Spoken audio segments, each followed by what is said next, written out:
Olá, tudo bem? Sou o professor Everton, professor de Química, e na aula de hoje nós vamos continuar falando sobre estequiometria, sobre o cálculo estequiométrico. Bom, nas aulas anteriores nós falamos um pouco sobre as relações estequiométricas, como que elas funcionam, o que é mol, o que é constante de Avogadro, o que é número de moléculas, como que faz cálculo de massa molecular, como que faz o balanceamento de uma reação química, e na aula de hoje nós vamos fazer a aplicação dessas regras. Então, na aula de hoje, nós vamos falar um pouquinho sobre as relações estequiométricas, que podem ser as mais variáveis possíveis.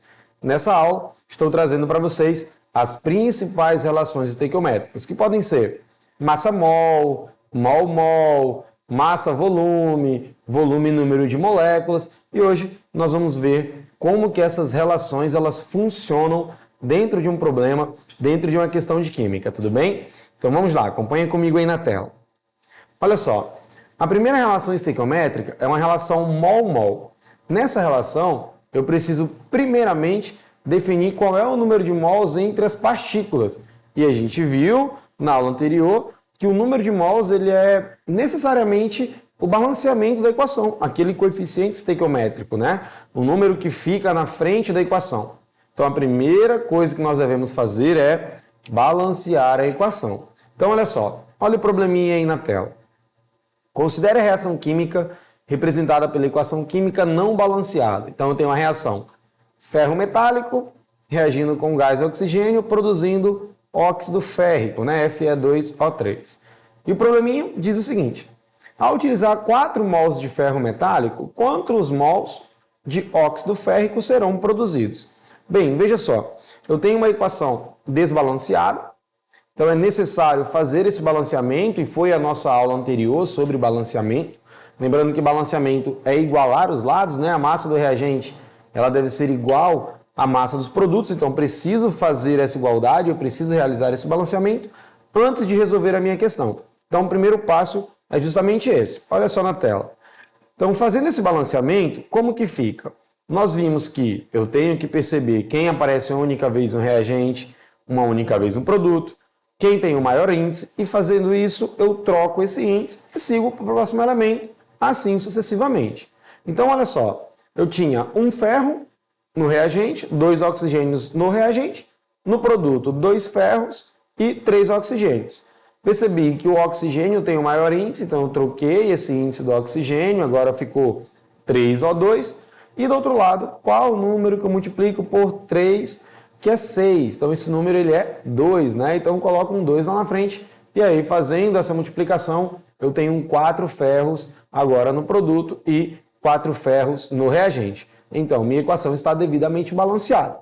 Seguindo, eu preciso estabelecer qual é a relação. A questão é bem clara quando diz o seguinte, ao utilizar 4 mols de ferro, quantos mols de óxido férrico serão produzidos? Então, olha só quem nos interessa. Apenas o ferro e o óxido férrico. É muito comum nós termos um certo receio de resolver uma questão de estequiometria por achar uma questão grande, mas nem sempre são todos os elementos que nós iremos utilizar durante a equação, durante a montagem da regra de 3, durante a resolução do problema. Normalmente, nós usamos 2 elementos apenas, né? 2 substâncias. Vai depender muito do comando da questão. No caso da nossa questão, ela está pedindo quantos mols de ferro metálico e quantos mols de óxido férrico. Então, eu devo apenas me preocupar com o ferro metálico e o óxido férrico. Feito o balanceamento, eu percebo que eu tenho 4 mols de ferro e esses 4 mols de ferro produzem 2 mols de óxido férrico. Perceba no balanceamento, ó, 4 na frente do ferro e 2 na frente do óxido férrico. E a questão me diz o seguinte, se eu então utilizo 4 mols desse óxido férrico, quanto que eu vou produzir? Olha só, a questão então é somente fazer uma dobra, né? Então eu preciso multiplicar esse número por 2 e aí eu tenho 8 mols. Tudo bem? Então se 4 mols produzem 2 mols de óxido férrico, 8 mols produzirão X. Fazendo uma regrinha de 3, eu tenho 4 vezes X igual a 8 vezes 2, então vou ter ali 8 vezes 2, 16, tá? Multiplicando passa dividindo, o nosso X ele é 4 mols de óxido férrico, tudo bem? Então essa relação estequiométrica mol-mol, na verdade, eu preciso apenas ver o número do balanceamento, o número do coeficiente estequiométrico, tudo bem? Então vamos para a próxima relação. Na próxima relação estequiométrica, nós vamos estar utilizando o número de massa. Então acompanha comigo aí na tela, olha só. A relação mol-massa. Veja bem, todas as vezes que a questão pedir uma relação estequiométrica e que essa relação envolva massa, é necessário fazer o cálculo da massa molecular. E isso nós vimos nas primeiras aulas de estequiometria, lá na aula número 1. Como que eu calculo a massa molecular de uma substância? A massa molecular de uma substância, ela é calculada somando as massas atômicas. Então, ao somar as massas atômicas, nós temos a massa molecular. Olha o probleminha aí na tela. Uma estagiária fez um procedimento em que 12 mols de gás hidrogênio, né, H2, reagiram completamente com N2 para formar amônia, NH3. Qual foi a quantidade de amônia em gramas produzido pelo estagiário? Bom, então pela leitura do problema, eu percebo que eu tenho uma relação estequiométrica de mol-massa. Então, tantos mols foram utilizados para produzirem tanta de massa. Se o meu problema fala de massa, é necessário que eu calcule a massa molecular. Porém, eu vou fazer o cálculo da massa molecular apenas da substância que me interessa, que no caso é a amônia. Olha só na tela. Então, eu tenho ali a reação já devidamente balanceada, né? N2 mais 3H2, formando 2NH3, e eu tenho a massa molar da amônia. O nitrogênio vale 14, o hidrogênio vale 1. Como são 3 hidrogênios, então 3 vezes 1, essa massa vai dar 17. Mais uma vez, eu preciso me preocupar com apenas quem me interessa. Quem é que me interessa? O gás nitrogênio e a amônia. Olha só aí na tela. Eu tenho, então, a massa da amônia, que são 2 mols, então isso vai ser 2 vezes 17, que vai dar 34, e eu tenho uma relação de mol-massa. 3 mols de gás hidrogênio, que é o que está na reação, produzem exatamente 34 gramas de amônia. Essa informação eu não consigo extrair da resolução, eu consigo extrair da reação química. Então, qual é o comando da questão? Se ao usar 12 mols, quanto que eu vou produzir em gramas de amônia? Então é muito simples, mais uma vez fazendo a aplicação da regra de 3. Se 3 mols produzem 34 gramas, 12 mols irão produzir X. Fazendo uma regra de 3 simples, 3 vezes X igual a 34 vezes 12. Então, 34 vezes 12 é 408. O 3 está multiplicando, passa dividindo.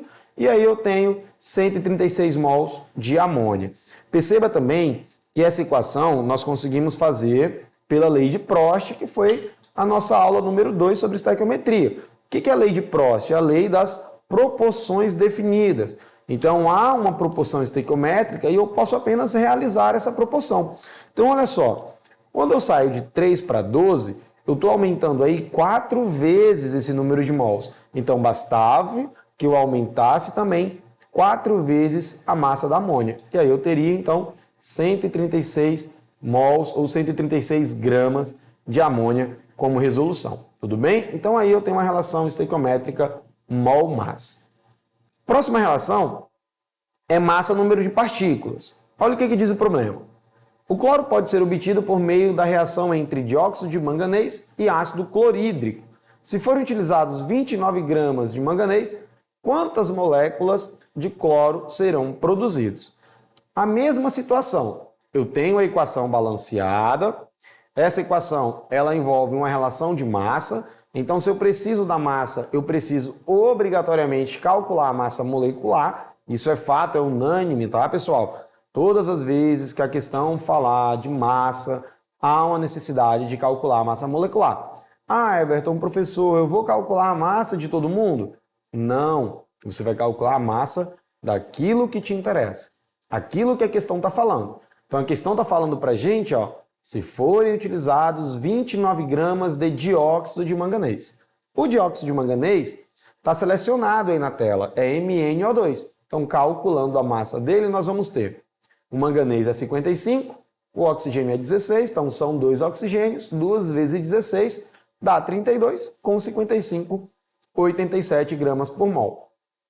Como é só 1 mol, né, não tem nenhum número ali na frente do óxido do manganês, essa massa realmente é 87 gramas por mol. Então, ali para o dióxido de manganês, eu tenho 1 mol e isso equivale a 87 gramas. Mas a relação é mol número de partículas. E o que nós conversamos sobre número de partículas? O número de partículas nada mais é do que a constante de Avogadro, que equivale a 6,02 vezes 10 elevado a 23. Vale lembrar que 1 mol é 6,02 vezes 10 elevado a 23.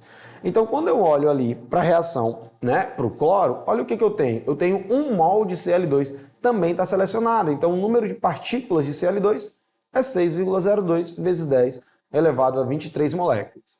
Só que a questão é que eu descubra quantas moléculas de Cl2 serão produzidas ao utilizar 29 gramas de óxido de manganês. Então, fazendo uma regra de 3 simples, nós vamos ter o seguinte. Se 87 gramas de dióxido de manganês produzem 6,02 vezes 10 elevado a 23 partículas de gás cloro, ao usar 29 gramas de dióxido de manganês, quanto nós produziremos, então, de moléculas de gás cloro? Então, fazendo uma regrinha de 3 simples, multiplica ali meio pelos extremos, né? Nós vamos ter 2 vezes 10 elevado a 23 moléculas de gás cloro. Tudo bem? Então, essa relação estequiométrica, pessoal, é extremamente importante para que nós consigamos resolver uma questão de estequiometria de maneira correta e eficaz, sem perda de tempo. Basta que a gente faça a leitura da questão e aí a estequiometria, né, ela acaba se tornando um bicho-papão porque ela exige muito de interpretação textual, exige muito de matemática básica e, claro, um conhecimento também básico de química para você ter noção do que são os elementos químicos, do quais são as moléculas e como montar uma regrinha de 3. Então, tem 3 fatores extremamente importantes que constituem aí o cálculo estequiométrico. Então, vamos no próximo exemplo. Olha só. O próximo exemplo tem uma relação de massa-volume. É importante lembrar que o volume molar ele equivale a 22,4 litros na CNTP. Isso nós também conversamos na aula anterior. Então, se eu tenho 1 mol, eu tenho um volume de 22,4 litros, tá? Então, esse é o primeiro ponto em relação ao volume molar. Olha o exemplo na tela. Determine o volume de gás carbônico obtido na CNTP por calcinação de 200 gramas de carbonato de cálcio. Então, a calcinação é a decomposição do carbonato de cálcio. Aí eu tenho uma reação, ó. Carbonato de cálcio, CaCO3, se decompondo, né, termicamente e produzindo óxido de cálcio e gás carbônico. Como a relação estequiométrica envolve massa, obrigatoriamente nós precisaremos calcular a massa molecular. Então, calculando a massa molecular do carbonato de cálcio, nós teremos o seguinte. O cálcio é 40, o carbono é 12 e o oxigênio é 16. Como são 3 oxigênios, né, é CaCO3, nós vamos ter então 3 vezes 16, que vai dar exatamente 100 gramas por mol, somando a massa do carbonato de cálcio. Então, o que eu tenho? Eu tenho a massa do carbonato de cálcio, que é 100 gramas, e eu tenho 1 mol de CO2 sendo produzido. Então, eu tenho 22,4 litros. O que a questão quer saber da gente? Se 100 gramas de carbonato de cálcio produzem 22,4 litros, 200 gramas irão produzir X. Perceba que essa equaçãozinha nós conseguimos fazer apenas pela lei de Prost, né? A lei de conservação de massas. Olha só, o que está acontecendo então? Eu tenho apenas uma dobra, né? Eu estou saindo de 100 para 200 e isso vai fazer com que o volume saia de 22,4 para 44,8.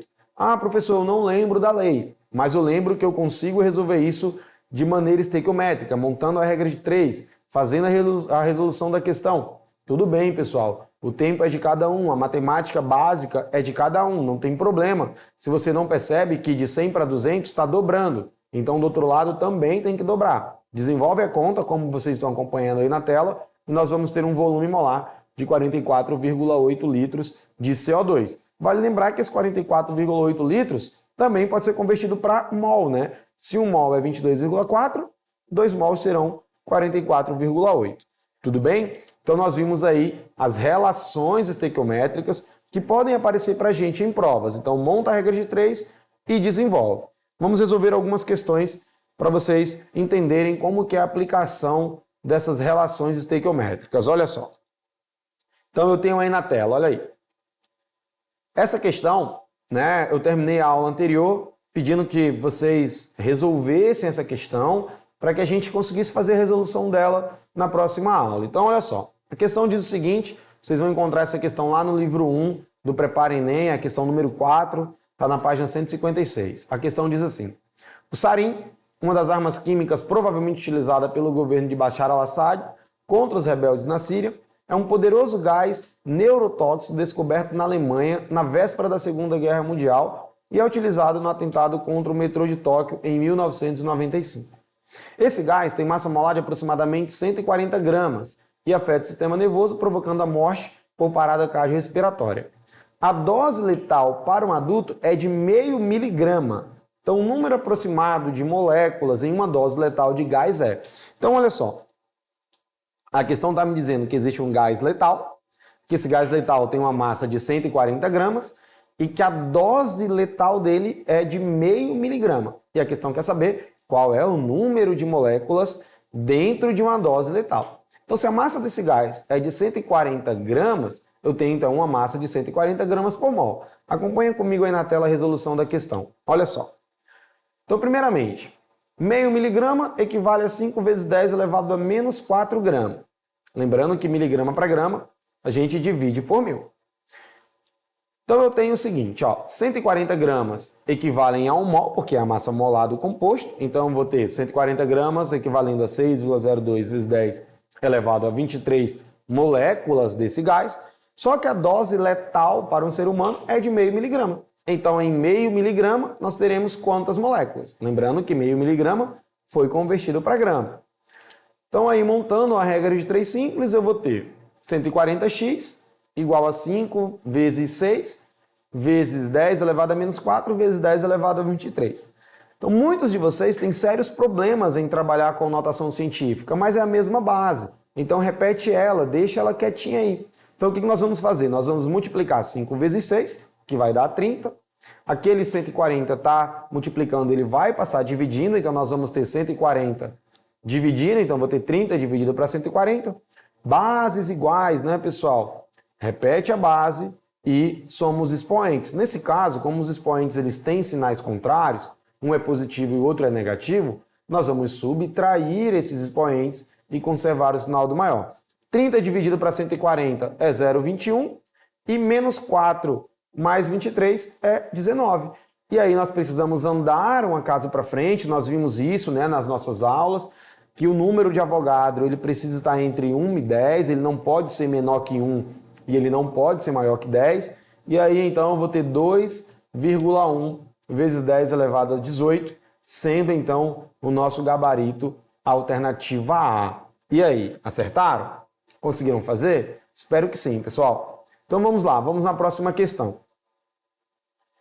Essa questão, vocês encontram ela no livro do pré-universitário, do pré-ENEM, também no volume 1, é a questão número 3, ela está lá na página 177. A questão diz o seguinte, a quantidade de dióxido de enxofre liberada em uma fundição pode ser controlada fazendo reagir com carbonato de cálcio, conforme a reação representada a seguir. Então eu tenho carbonato de cálcio reagindo com dióxido de enxofre mais gás oxigênio, produzindo sulfato de cálcio e dióxido de carbono. Perceba que a reação está devidamente balanceada, então não devo me preocupar com o balanceamento. Vamos para o comando da questão. Supondo o rendimento de 100% dessa reação, a massa mínima de carbonato de cálcio necessária para absorver uma massa de 3,2 toneladas de dióxido de enxofre, também expressa em toneladas, é... Perceba que essa questão tem informação importante, ela já deu para a gente as massas moleculares devidamente calculadas, então não vou precisar calcular massa. Aí eu tenho uma relação de massa-massa. De quem que me interessa essa relação de massa-massa? Então eu vou ter uma relação de carbonato de cálcio e dióxido de enxofre. Então eu tenho 2 mols de carbonato de cálcio reagindo com 2 mols de dióxido de enxofre. Se nós fizermos uma proporção, essa proporção ela é de 1 para 1, né? Se a gente divide por 2. Então vamos lá. Calculei a massa do carbonato e a massa do dióxido. Eu vi que a massa do carbonato é 100 gramas e a massa do dióxido é 64 gramas. Então, olha que interessante. Quando eu uso 100 gramas de carbonato de cálcio, eu produzo 64 gramas de dióxido de enxofre. Eu não precisei multiplicar por 2, porque a proporção estequiométrica é de 1 para 1. É só dividir a reação por 2 e aí eu tenho 1 mol de carbonato e 1 mol de dióxido de enxofre. O que a questão quer saber da gente? Se nós usarmos 3,2 toneladas de dióxido de enxofre, quanto que eu tenho que decompor de carbonato de cálcio? Então eu tenho 100 produzindo 64 gramas, X vai produzir 3,2 toneladas. Regrinha de 3 simples, meio pelos extremos, então eu vou ter 64x igual a 100 vezes 3,2. Aquele 64 está multiplicando, ele vai passar dividindo, então eu tenho 320 dividido para 64, logo nós teremos uma massa de 5 toneladas de carbonato de cálcio. Então, pessoal, para neutralizar 3,2 toneladas de dióxido de enxofre, é necessário consumir 5 toneladas de carbonato de cálcio. Tudo bem? E aí, gostaram? Bom, obrigado por ficarem até aqui. Para essa e outras aulas, acessem a nossa plataforma.